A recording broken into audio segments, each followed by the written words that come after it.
എല്ലാ പ്രിയ കൂട്ടുകാർക്കും നമസ്കാരം. റോബ് മൈ ഷോയുടെ ഏറ്റവും പുതിയ എപ്പിസോഡിലേക്ക് സ്വാഗതം.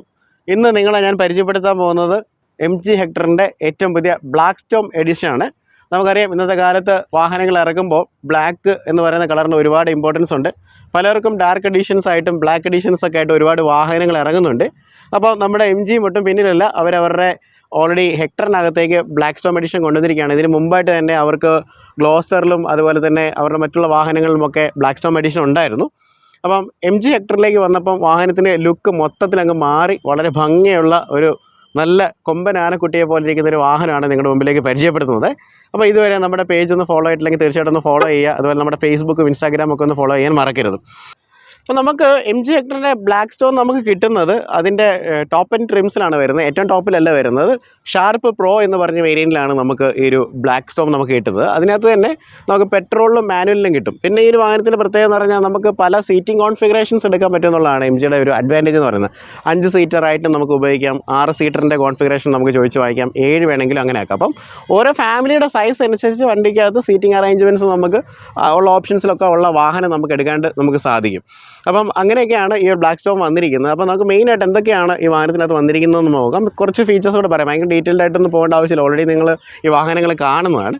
പ്രത്യേകിച്ച് എടുത്ത് പറയേണ്ട ഒരു കാര്യം എന്ന് പറഞ്ഞാൽ ഫുള്ളി ബ്ലാക്ക് ആയിട്ട് വരുന്നൊരു ആക്സെൻ്റാണ്. വാഹനത്തിൻ്റെ സൈസൊക്കെ നിങ്ങൾക്ക് അറിയാം, 4699 മില്ലിമീറ്ററാണ്, 2750 വീൽ ബേസ് വരും. അത്യാവശ്യം നല്ല വലുപ്പമുള്ള ഒരു വാഹനമാണ്. അപ്പോൾ അതിൻ്റെ ഒരു ഫ്രണ്ട് ഫേസ് എപ്പോഴും ഭയങ്കര ഇമ്പോർട്ടൻ്റ് ആയിരിക്കും. അപ്പോൾ അങ്ങനെ നോക്കുകയാണെന്നുണ്ടെങ്കിൽ അതിൻ്റെ ഗ്രിൽസാണ്, MG ഹെക്ടറിൻ്റെ ഗ്രിൽസ് ഭയങ്കര ഭംഗിയുള്ള ഗ്രിൽസാണ്. അപ്പം അതിനകത്ത് തന്നെ എടുത്ത് പറയേണ്ടതെന്ന് പറഞ്ഞാൽ നേരത്തെ വന്നിരിക്കുന്നത് വെച്ചാൽ ഒരു അർഗേൽ ഇൻസ്പയർഡ് എന്ന് പറയാം. അർഗേൽ എന്ന് പറഞ്ഞാൽ ഒരു ഡയമണ്ട് ഷേപ്പിൻ്റെ പാറ്റേണിനെയാണ് അർഗേൽ ഇൻസ്പയർഡ് എന്ന് പറയുന്നത്. അപ്പോൾ നേരത്തെ ആയിരുന്നെങ്കിൽ സിൽവർ ആയിരുന്നെങ്കിൽ ഇപ്പോൾ വരുന്ന ഒരു സാറ്റൻ കളറിലുള്ള, അതായത് നമുക്കൊരു തിളക്കം കുറഞ്ഞ ഒരു കളറായിരിക്കും, പക്ഷേ ഭയങ്കര പ്രീമിയം ആയിട്ടുള്ള ഒരു ഫിനിഷ് ആയിരിക്കും അതിനകത്ത് ഉണ്ടാവുക എന്ന് പറയുന്നത്.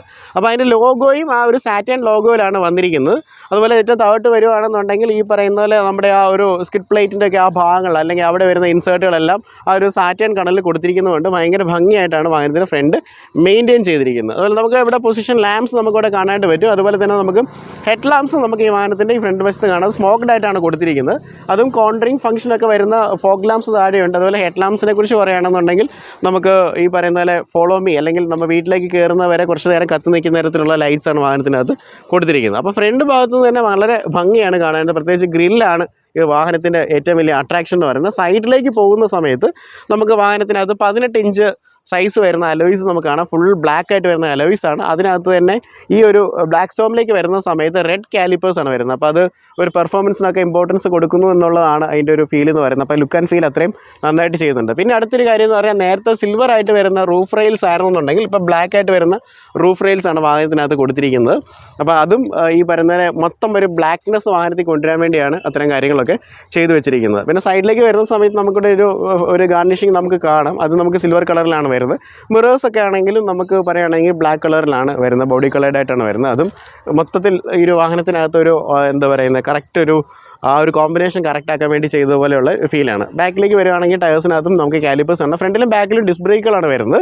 പിന്നെ ഈ വാഹനത്തെക്കുറിച്ച് പറയുകയാണെന്നുണ്ടെങ്കിൽ സസ്പെൻഷനൊക്കെ വരണം, മക്ഫേഴ്സിൻ്റെ സ്ട്രറ്റുകളും കോയിൽ സ്പ്രിങ്ങുകളൊക്കെയാണ് വരുന്നത്. അപ്പം നല്ല സുഖകരമായിട്ടുള്ള യാത്ര ഓഫർ ചെയ്യുന്നൊരു വാഹനമാണ്. ബാക്ക് സൈഡിലേക്ക് വരുന്ന സമയത്ത് നമുക്ക് എടുത്ത് വരേണ്ട കാര്യം എന്ന് പറയുന്നത് കണക്റ്റഡ് ആയിട്ട് വരുന്ന ടൈലാമ്പുകൾ തന്നെയാണ്. വളരെ ബ്യൂട്ടിഫുൾ ആയിട്ടുള്ള ടൈലാംസാണ് വാഹനത്തിനകത്ത് പ്രൊവൈഡ് ചെയ്തിരിക്കുന്നത്. അതിൻ്റെ ഒരു പാറ്റേൺ ഒക്കെ നല്ല രസമുണ്ട് കാണാൻ എന്ന് പറയുന്നത്. ഡീഫോഗറുള്ള ഗ്ലാസ്സുകളും വൈപ്പേഴ്സും കാണാം. ഹെക്ടറിന് ഇവിടെ നീട്ടി വലിച്ച് എഴുതിയിട്ടുണ്ട്. ബാക്കിലേക്ക് വരുമ്പോൾ ആ സാറ്റൻ കളറിലുള്ള ഫിനിഷിലാണ് ഈ ഒരു സ്കിഡ് പ്ലേറ്റിൻ്റെ ഏരിയ നമുക്ക് കൊടുത്തിരിക്കുന്നത്. അപ്പോൾ വാഹനത്തിൻ്റെ ബൂട്ട് സ്പേസ് നോക്കാം. ലൈക്ക് ഇത് പവേഡ് ആയിട്ടുള്ള ടെയിൽ ഗേറ്റ് ആണ്. അപ്പോൾ ജസ്റ്റ് ഒന്ന് പ്രസ് ചെയ്താൽ തന്നെ വാഹനത്തിൻ്റെ ഒരു ബൂട്ട് ഓപ്പൺ ആയിട്ട് വരും. അകത്തേക്ക് നോക്കിക്കഴിഞ്ഞാൽ തന്നെ ആ ഒരു ബ്ലാക്ക് തീം നമുക്ക് ഇവിടുന്ന് തന്നെ കാണാൻ പറ്റും. നല്ല പ്രീമിയം ആയിട്ടുള്ള ഇൻറ്റീരിയേഴ്സ് ആണ് വരുന്നത്. നമ്മൾ അകത്തേക്ക് വരുന്ന സമയത്ത് വിശദമായിട്ട് പറയാം. പാർസൽ ട്രേ നമുക്ക് കാണാം. അതുപോലെ നമുക്കൊരു 400+ ലിറ്റേഴ്സിൻ്റെ ഒരു ബൂട്ട് സ്പേസ് ഉണ്ട്. കൃത്യമായിട്ട് MG ഡിസ്ക്ലോസ് ചെയ്തിട്ടില്ല. തൊട്ട് താഴെ വരുന്ന സമയത്ത് സ്പെയർ ടയർ ഏറ്റവും താഴെയാണ് വരുന്നത്. പിന്നെ ഇതിൻ്റെ ഇൻവേർട്ടഡ് ആയിട്ടുള്ള സബ് വൂഫറാണ്. ഏകദേശം 8 സ്പീക്കേഴ്സും സബ് വൂഫേഴ്സും ഒക്കെയാണ് വാഹനത്തിനകത്ത് വരുന്നത്. പിന്നെ നമുക്ക് അവിടെ കുറേ സാധനങ്ങൾ വെക്കാനുള്ള ഒരു ഏരിയ, അതായത് മറിഞ്ഞു പോകാതെയും തുളുമ്പി പോകാതെയൊക്കെ ഇരിക്കാൻ വേണ്ടിയുള്ള ഒരു ഏരിയ ആയിട്ടാണ് ഇവിടെ കൊടുത്തിരിക്കുന്നത്. അപ്പോൾ ഇത്രയാണ് ഇതിൻ്റെ ഒരു കാര്യങ്ങൾ എന്ന് പറയുന്നത്. പിന്നെ ഇതിൻ്റെ ഒരു പ്രത്യേകത എന്ന് പറഞ്ഞാൽ ഇത് ആൻറ്റി പിഞ്ചാണ് വരുന്നത്. ഇപ്പം അതുപോലെ തന്നെ നമ്മളൊന്ന് ഹോൾഡ് ചെയ്ത് കഴിഞ്ഞാൽ ലൈക്ക് ഉണ്ട് അതവിടെ തിരിച്ച് കയറിപ്പോൾ, അതായത് കുട്ടികളൊക്കെ ഉണ്ടെങ്കിൽ സുരക്ഷിതമാണ്. ഈ പവർ ടൈ ഗേറ്റ് ആയതുകൊണ്ട് ഇടയ്ക്ക് കുടുങ്ങി പോകുന്നൊന്നും പേടിക്കേണ്ട ആവശ്യമില്ല. പിന്നെ അതുപോലെ നമ്മുടെ ഗ്യാരേജിൻ്റെ ഹൈറ്റിനനുസരിച്ച് നമുക്കിതിനെ ഈ ഒരു ഹൈറ്റ് നമുക്ക് അഡ്ജസ്റ്റ് ചെയ്യാനായിട്ട് പറ്റും. ഇതൊക്കെ MGയുടെ ഫീച്ചേഴ്സാണ്. നേരത്തെ മുതലേ ഇത്രയും നല്ല ഫീച്ചേഴ്സ് ഉണ്ട്. പക്ഷേ ഞാൻ ഈ ഒരു വണ്ടിയുടെ റിവ്യൂ പറയുന്നതിന് കൂട്ടത്തിൽ ജസ്റ്റ് പറയുന്നുള്ളൂ. നമുക്കിതിൻ്റെ അകത്തേക്കുള്ള ഒരു കാഴ്ചകളിലേക്ക് പോകാം. എം ജിയുടെ ഒരു പ്രത്യേകത എന്ന് പറഞ്ഞാൽ ബോഡി സ്ട്രെങ്ത് ഭയങ്കര ഹെവി ആയിരിക്കും. പ്രത്യേകിച്ച് ഡോറൊക്കെ എടുത്ത് നോക്കിക്കഴിഞ്ഞാൽ നമുക്ക് തുറക്കുക എന്ന് പറയുന്നത് അത്ര ഈസി അല്ല. നല്ല ബലവത്തായിട്ടുള്ള ഡോസ് ആണ്. അതുപോലെ അഡ്വാൻസ് ഹൈ സ്ട്രെങ്ത് സ്റ്റീൽ ഉപയോഗിച്ചിട്ടാണ് ചെയ്തിരിക്കുന്നത്. നമ്മുടെ അകത്തേക്ക് പോകുമ്പോൾ ഈ ബ്ലാക്കിൻ്റെ അകത്തേക്ക് പോകുമ്പോൾ നിങ്ങൾക്ക് കാണാം, ആ സ്ക്രീനകത്ത് തന്നെ കാണാം എന്ത് പ്രീമിയം ആയിട്ടുള്ള ഇൻറ്റീരിയേഴ്സ് ആണെന്ന് നോക്കി. ഫുൾ ബ്ലാക്ക് ലെതറെറ്റ്സ് ആണ് വരുന്നത്. അതുപോലെ നമുക്ക് പവേർഡ് ആയിട്ട് വരുന്ന സീറ്റ്സ് ആണ് നമുക്ക് വരുന്നത്. 6 വേ അഡ്ജസ്റ്റബിൾ ആയിട്ടുള്ള സീറ്റ്സ് ഇവിടെ കൊടുത്തിട്ടുണ്ട്. ഫ്രണ്ടിൽ കൊടുത്തിട്ടുണ്ട്, ഡ്രൈവർ സീറ്റ്സ് കൊടുത്തിട്ടുണ്ട്. മറ്റേ അപ്പുറത്തെ സൈഡിലേക്ക് വരുന്ന 4 വേ ആണ് അഡ്ജസ്റ്റബിൾ ആയിട്ട് വരുന്നത്. പിന്നെ ഇതിനകത്ത് നമ്മൾ നോക്കുമ്പോൾ ഇപ്പം തന്നെ നമുക്ക് ഈ ഒരു വശത്തേക്കൊക്കെ വരുവാണെന്നുണ്ടെങ്കിൽ ഈ AC-യുടെ വെൻറ്റുകളും കാര്യങ്ങളൊക്കെ കാണും. അപ്പോൾ അതൊക്കെ എന്ന് പറഞ്ഞാൽ ഒരു ഡിഫറെൻറ്റ് ഷേപ്പിലുള്ള AC വെൻറ്റുകളും കാര്യങ്ങളും. പിന്നെ ഇവിടെ കുറേ സ്വിച്ചുകളും കാര്യങ്ങളൊക്കെ അവിടെ ഉണ്ട്, അതൊന്നും പ്രത്യേകിച്ച് എടുത്ത് പറയാനില്ല.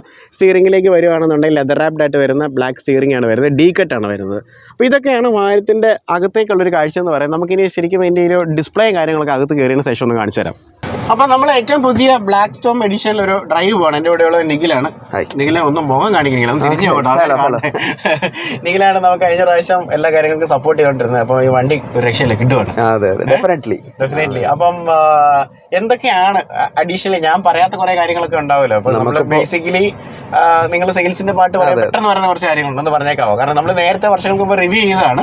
ഓക്കെ, ഇപ്പൊ മഴയൊക്കെ പെയ്തോണ്ടിരിക്കും. വൈപ്പറൊക്കെ നമുക്ക് റെയിൻ സെൻസിങ് വൈപ്പേഴ്സ് ആണ് വരുന്നത്. ഓട്ടോമാറ്റിക്കലി നമ്മുടെ മഴ പെയ്യുമ്പോഴത്തേക്കും വൈപ്പേഴ്സ് ടേൺ ഓൺ ആവും. അതേപോലെ നമ്മുടെ ഹെഡ്ലൈറ്റ്സും ഓട്ടോ ഹെഡ്ലൈറ്റ്സ് ആണ് വരുന്നത്. സീറ്റ് ബെൽറ്റിന്റെ ആണ് അത്. അതേപോലെ തന്നെ നമുക്കിപ്പോ സ്റ്റിയറിംഗ് വീൽ ഇപ്പൊ തിരിക്കുകയാണെങ്കിൽ ഓട്ടോമാറ്റിക് ആയിട്ട് ഇൻഡിക്കേറ്റേഴ്സ് നമ്മൾ ടേൺ ഓൺ ആവുകയും അങ്ങനത്തെ ഉള്ള ഫംഗ്ഷൻസ് ഒക്കെ നമുക്ക് അവൈലബിൾ ആണ്. അതെ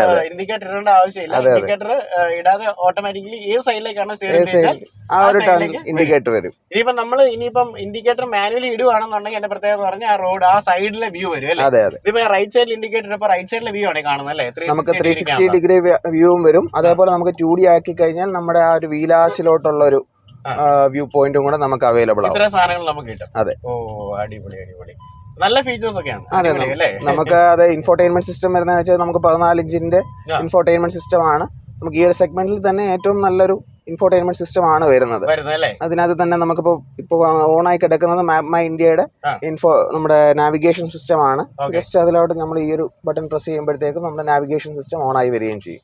ഓ, അത് ശരി. ഓക്കെ നീൽ ബ്രോ, അതുപോലെ നമുക്ക് നിങ്ങളെ ഇന്റർനെറ്റ് ഇൻസൈഡ് പാക്കേജിംഗ് എന്ന് പറയുമ്പോൾ ലൈക്ക് ഒരുപാട് ഫീച്ചേഴ്സ് നിങ്ങൾ കൊണ്ടുവരുന്നുണ്ടല്ലോ. അപ്പൊ ഇതിനകത്ത് ഐസ്മാർട്ടിന്റെ കണക്ടിവിറ്റി ആണ് വരുന്നത്. നമുക്കിപ്പോ ഇന്റർനെറ്റ് ഇൻസൈഡ് എന്ന് പറയാൻ കാരണം തന്നെ നമ്മുടെ ഈ 4G എന്ന് പറയുന്ന സിമ്മിന്റെ റേഞ്ച് കാണിക്കുന്നത് നമ്മുടെ എംബഡഡ് സിമ്മിന്റെ ആണ്. ഇപ്പൊ ഇതിനകത്ത് വരുന്ന ജിയോയുടെ സിം ആണ് വരുന്നത്. അത് നമുക്കിപ്പോ ഇയർലി ഫ്രീ ആയിരിക്കും കസ്റ്റമേഴ്സിന്. അത് 3 ഇയേഴ്സിലേക്ക് ഫ്രീ ഓഫ് കോസ്റ്റിലാണ് വരുന്നത്. പെർ മന്ത് 2 GB ആണ് നമുക്ക് ഡേറ്റ പാക്ക് വരുന്നത്. അത് നമുക്ക് അഡീഷണൽ ആയിട്ട് നമുക്ക് ചാർജ് ചെയ്യണമെങ്കിൽ നമ്മുടെ ഐസ്മാർട്ട് വഴി നമുക്ക് ചാർജ് ചെയ്യാവുന്നതാണ്. അതേപോലെ ഈ ഇന്റർനെറ്റ് കണക്ടിവിറ്റി ഉണ്ടായതുകൊണ്ട് തന്നെ നമുക്ക് വെഹിക്കിൾ നമ്മളിപ്പോൾ ഒരു ലോങ് ഡിസ്റ്റൻസിലൊക്കെ നിൽക്കുന്ന ആൾക്കാരാണ്, നമ്മുടെ ഇപ്പോൾ എബ്രോഡുള്ള ആൾക്കാരൊക്കെ ആണെങ്കിൽ കസ്റ്റമേഴ്സ് ആണെങ്കിൽ അവർക്ക് അവിടെ ഇരുന്നുകൊണ്ട് തന്നെ നമ്മുടെ വെഹിക്കിൾ സ്റ്റാർട്ട് ചെയ്യാൻ സ്റ്റോപ്പ് ചെയ്യാനുള്ള ഒരു ആക്സസിബിലിറ്റി വെഹിക്കിളിന് കിട്ടുന്നുണ്ട്. നമ്മളിപ്പോ അതെ അതെ അതെ. അതേപോലെ തന്നെ നമ്മളിപ്പോ മാളിലൊക്കെ പോവുകയാണെങ്കിൽ തന്നെ നമുക്ക് ജസ്റ്റ് ഒന്ന് വെഹിക്കിൾ ഓൺ ആക്കി ഇടണം എന്ന് വെച്ച് കഴിഞ്ഞാൽ വെഹിക്കിൾ ഓൺ ആക്കിയിട്ട് AC ടേൺ ഓൺ ചെയ്യാനുള്ള ഫംഗ്ഷൻസ് ഒക്കെ നമുക്ക് അവൈലബിൾ ആണ്. അതേപോലെ തന്നെ നമ്മളിപ്പോ സർവീസിന് വണ്ടി കൊടുത്തെന്ന് വെച്ചോ, സർവീസിന് വണ്ടി കൊടുത്തു കഴിഞ്ഞാൽ നമ്മളിപ്പോൾ സർവീസ് സെന്ററിൽ ഇപ്പോൾ നമുക്ക് എല്ലാവർക്കും ഒരു ടെൻഷൻ ഉണ്ട്, നമ്മുടെ വണ്ടി എവിടെ എങ്ങനെയാണ് കൊണ്ടുപോകുന്നത്. നമുക്ക് പിക്കപ്പ് ആൻഡ് ഡ്രോപ്പ് ഒക്കെ അവൈലബിൾ ആണ്. അപ്പോൾ അത് കൊണ്ടുപോകുന്ന ആ റൂട്ട് കാര്യങ്ങളെല്ലാം നമ്മുടെ ഫോണിൽ വെഹിക്കിളിന്റെ ഒരു നാവിഗേഷൻ GPS ലൊക്കേഷൻ നമുക്ക് അവൈലബിൾ ആയിരിക്കും. നമ്മുടെ അതെല്ലാം കിട്ടും. അതേപോലെ തന്നെ നമുക്കിപ്പോൾ വെഹിക്കിള് കീ ഉൾപ്പെടെ നമ്മൾ അകത്ത് കയറിയാൽ പോലും വെഹിക്കിൾ സ്റ്റാർട്ട് ആവാതിരിക്കാനുള്ള ആന്റി തെഫ്റ്റ് ഇമ്മൊബിലൈസേഷൻ എന്നാണ് അതിന് പറയുന്നത്. ആ ഒരു ഫംഗ്ഷനും നമുക്ക് അവൈലബിൾ ആണ്. ഡിജിറ്റൽ കീസ് ഉണ്ട്. നമുക്ക് ഫോൺ ഉപയോഗിച്ച് നമുക്കിപ്പോൾ ഫിസിക്കൽ കീസ് വരുന്നുണ്ട്. അത് കൂടാതെ തന്നെ നമ്മുടെ ഈ ഒരു ഫോണിൽ ഇപ്പോൾ വേറെ നമ്മുടെ ഒരു കസ്റ്റമറിന്റെ ഇപ്പോൾ കൊളീഗോ അല്ലെങ്കിൽ നമ്മുടെ വൈഫോ അല്ലെങ്കിൽ ഹസ്ബൻഡിനോ അവർക്ക് മാറി മാറി യൂസ് ചെയ്യണമെങ്കിൽ ഫിസിക്കൽ കീ അവരുടെ കയ്യിലായിരിക്കും.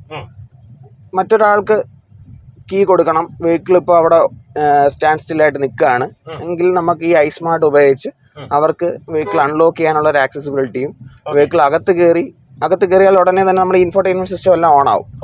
ഓൺ ആയി കഴിഞ്ഞാൽ ബ്ലൂടൂത്ത് കണക്ട് ചെയ്ത് കഴിഞ്ഞാൽ വെഹിക്കിൾ സ്റ്റാർട്ട് ചെയ്യാനുള്ള ഒരു ഓപ്ഷനും കൂടെ അവൈലബിൾ ആയിരിക്കും. അതിനാണ് നമ്മുടെ ഡിജിറ്റൽ കീ ഷെയറിംഗ് ഓപ്ഷൻ എന്ന് പറയുന്നത്. അതെ, അങ്ങനെ ഒരുപാട് ഫീച്ചേഴ്സ് ഉണ്ടല്ലേ. അതെ, നമുക്ക് ഇതിനകത്ത് ഷാർപ്പ് റോയിലല്ലേ കിട്ടുമെന്ന് പറയുന്നത്. ഷാർപ്പ് റോയിലാണ് വരുന്നത്. എഞ്ചിൻ നമുക്ക് പെട്രോളും ഡീസൽ അവൈലബിൾ ആണ്. നമുക്ക് പെട്രോൾ അവൈലബിൾ ആണ്. പെട്രോളിൽ ഓട്ടോമാറ്റിക് ട്രാൻസ്മിഷനിലായിരിക്കും അവൈലബിൾ ആയിരിക്കുന്നത്. നമുക്ക് ഏകദേശം പെട്രോൾ എഞ്ചിൻ നമ്മുടെ 1.5 ലിറ്റർ ടർബോ ചാർജ്ഡ് എഞ്ചിനാണ് വരുന്നത്. ഏകദേശം 143 PS പവറും 250 Nm ടോർക്കുമാണ് പ്രൊഡ്യൂസ് ചെയ്യുന്നത്. അതേപോലെ നമുക്ക് ഡീസൽ വരികയാണെങ്കിൽ നമുക്ക് മാനുവൽ ട്രാൻസ്മിഷനിലാണ് വരുന്നത്. ഏകദേശം 170 PS പവറും 350 Nm ടോർക്കുമാണ് അത് പ്രൊഡ്യൂസ് ചെയ്യുന്നത്. അതെ അതെ അതെ. പിന്നെ ഗിയർ ബോക്സിന്റെ ഓപ്ഷൻസ് എന്തൊക്കെയാണ്? ഗിയർ ബോക്സ് നമുക്ക് മാനുവലും CVT options, automatically CVT options available ആണ്. നമ്മുടെ ഈ പറഞ്ഞ ബ്ലാക്ക് സ്റ്റോം വേരിയന്റിൽ CVT മാത്രമേ, ഓട്ടോമാറ്റിക് ട്രാൻസ്മിഷൻ മാത്രമേ CVT ആണ് വരുന്നത്. ഇത്തരം കാര്യങ്ങളൊക്കെയാണ് വരുന്നത്. അതെ, എഞ്ചിൻ സൈഡിൽ വരികയാണെങ്കിൽ ഈ പറയുന്ന സർവീസും കാര്യങ്ങളൊക്കെ ഇതിന്റെ വാറന്റി ഒക്കെ 3 ഇയേഴ്സ് ആണ്. നമുക്ക് 3 ഇയേഴ്സ് സ്റ്റാൻഡേർഡ് ആയിട്ട് വരുന്നുണ്ട്. നമ്മുടെ ഏറ്റവും വലിയൊരു പ്രത്യേകത എന്ന് പറയുന്നത് 3 ഇയേഴ്സ് അൺലിമിറ്റഡ് കിലോമീറ്റർ ആണ്. Unlimited kilometre. നമ്മളിപ്പോൾ ഡീസൽ വെഹിക്കിൾസിലോട്ടൊക്കെ നോക്കി കഴിഞ്ഞാൽ 1 lakh അല്ലെങ്കിൽ 1,20,000 കിലോമീറ്റേഴ്സ് ആണ് എഞ്ചിൻ വാറന്റി വരുന്നത്. നമ്മളിപ്പോൾ MGയിലോട്ട് വരികയാണെങ്കിൽ അത് 3 ഇയേഴ്സ് അൺലിമിറ്റഡ് കിലോമീറ്റർ ആണ്. അത് എക്സ്റ്റെൻഡ് ചെയ്ത് കസ്റ്റമേഴ്സിന് 5 ഇയേഴ്സ് അൺലിമിറ്റഡ് കിലോമീറ്റേഴ്സ് ആക്കാനുള്ള ഒരു ഓപ്ഷൻസും കൂടെ അവൈലബിൾ ആണ്. സർവീസ് കോസ്റ്റ് നമുക്ക് എവറി 10,000 കിലോമീറ്റേഴ്സ് ഇല്ലെങ്കിൽ നമുക്ക് 1 ഇയർ ആണ് വരുന്നത്. അതെന്ന് വെച്ച് കഴിഞ്ഞാൽ നമുക്ക് ഒരു 6,500 to 7,500 റുപ്പീസ് ആണ് ഓൺ ആൻ ആവറേജ് നമുക്ക് വരുന്നത്. നോർമലി അത്രേ ആവുള്ളൂ. അതേപോലെ തന്നെ നമ്മുടെ 1,000-ലും 5,000-ലും ഒരു ചെക്കപ്പ് വരുന്നുണ്ട്. ഇത് ഇൻക്ലൂഡ് ചെയ്യും. ഇപ്പോൾ ഒരു 1 ഇയറിനകത്ത് 1,000-ലും 5,000-ലും 10,000-ലും ഇതിൽ 3-ലും ചെയ്യുന്ന labour cost free of cost ആയിരിക്കും കസ്റ്റമേഴ്സിന്. അതേപോലെ തന്നെ ഈ 3 വർഷത്തേക്ക് RSA road side assistance free of cost ആണ്. ഇങ്ങനെയൊക്കെ വരുന്നല്ലേ. പിന്നെ നമ്മുടെ ഈ പറയുന്ന ഈ ഹെക്ടറിന് ഈ മൈലേജിന്റെ കാര്യങ്ങളൊക്കെ ഉദ്ദേശിക്കുന്ന മൈലേജുകൾ ഡെഫിനറ്റ്ലി നമുക്കൊരു ഹെവി വെഹിക്കിൾ ആണ്. 1.5 ലിറ്റർ ടർബോ ചാർജ്ഡ് എഞ്ചിനാണ്. നമുക്കൊരു സിറ്റി ബമ്പർ ടു ബമ്പർ ട്രാഫിക്കില് നമുക്കിപ്പോൾ ടെസ്റ്റ് ഡ്രൈവ് വെഹിക്കിൾസിലൊക്കെ കിട്ടിക്കൊണ്ടിരിക്കുന്നത് നമ്മുടെ ഒരു കസ്റ്റമർ സൈഡ് ഫീഡ്ബാക്ക് എന്ന് പറയുന്ന ഒരു 12 കിലോമീറ്റേഴ്സ് 10 to 12 ആണ് നമുക്ക് on an average petrol. Diesel ആണെങ്കിൽ definitely 16 kilometres 16 kilometre to the litre കിട്ടും. അത് നമ്മുടെ എങ്ങനെ റാഷ് ഡ്രൈവ് ചെയ്ത് കഴിഞ്ഞാൽ ഒരു 15-16 സിറ്റിക്കകത്ത് കിട്ടും. അപ്പൊ നമ്മുടെ MG ഹെക്ടറിന്റെ ബ്ലാക്ക് സ്റ്റോമിന്റെ വിശേഷങ്ങളാണ്. ശരിക്കും പറഞ്ഞു കഴിഞ്ഞാൽ നിലവിലുള്ള മോഡൽ തന്നെയാണ്. അപ്പൊ അതുകൊണ്ടാണ് ഭയങ്കര ഡീറ്റെയിൽഡ് ആയിട്ട് ഇൻഡെപ്ത് പോകാത്തത്. കുറച്ച് ബേസിക് കാര്യങ്ങൾ മാത്രം പറഞ്ഞത്. പക്ഷെ എന്നാലും ഈ വാഹനത്തിന്റെ ലുക്ക് അടിപൊളിയാണ്, ഒരു രക്ഷയില്ല. പിന്നെ MGയുടെ വാഹനങ്ങൾ ഓടിക്കുക എന്ന് പറയുന്നത്, പ്രത്യേകിച്ച് ഇതിന്റെ ഒരു സ്റ്റിയറിംഗ് റെസ്പോൺസീവ്നെസ് ഒക്കെ ആണെങ്കിലും ഭയങ്കര സൂപ്പറാണ്. ഇതിനകത്തൊരു സ്പോർട്സ് മോഡ് ഉണ്ട്. നമ്മൾ കാലും എടുത്തു കഴിഞ്ഞാൽ ഇത് കണ്ടോ, വണ്ടി പറന്ന് കയറുന്നുണ്ട്, ടർബോ ഓണായി മൂളിയാണ് വാഹനം കയറുന്നത്. എന്ത് പെട്ടെന്ന് ആ സ്പീഡ് അറ്റൈൻ ചെയ്യുന്നത്. അപ്പം പെർഫോമൻസിനൊക്കെ ഭയങ്കര ഇമ്പോർട്ടൻസ് കൊടുത്തിരിക്കുക. ഡീസൽ ആണെങ്കിൽ 2 ലിറ്റർ എഞ്ചിനാണ്, 350 Nm ടോർക്കും ഉണ്ട്, ഭയങ്കര ടോപ്പ് ഫിഗേഴ്സ് ഉള്ള വാഹനമാണ്. അപ്പോൾ തീർച്ചയായിട്ടും ഈ വാഹനം ടെസ്റ്റ് ഡ്രൈവ്സിന് അവൈലബിൾ ആണ്. ഫോർച്യൂൺ മലയാളം ഇത് വരുന്നതെന്ന് പറഞ്ഞു കഴിഞ്ഞാൽ ഇഞ്ചിക്കലല്ലേ, ചാക്കയിൽ നമ്മുടെ അനന്തപുരി ഹോസ്പിറ്റലിന്റെ ഓപ്പോസിറ്റ് ആയിട്ട്. അനന്തപുരി ഹോസ്പിറ്റലിന്റെ ഓപ്പോസിറ്റ് ആയിട്ടാണ് വരുന്നത്. അപ്പം ആർക്കെങ്കിലും താല്പര്യം ഉണ്ടെന്നുണ്ടെങ്കിൽ തീർച്ചയായിട്ടും ഒന്ന് ടെസ്റ്റ് ഡ്രൈവ് ചെയ്യാനായിട്ട് താല്പര്യം ഉണ്ടെങ്കിൽ നേരെ ഇങ്ങനെ വരാം. എനിക്കെങ്കിലും നമ്പേഴ്സ് ഞാൻ കൊടുത്തേക്കാം, എങ്കിലും ഒന്ന് സപ്പോർട്ട് ചെയ്തേക്കാം. ഡെഫിനറ്റ്ലി. ഓക്കെ, അപ്പോൾ പുതിയൊരു വീഡിയോ ആയിട്ട് കണ്ടുപിട്ടാം. So this is Robin signing from promo show. Thank you so much.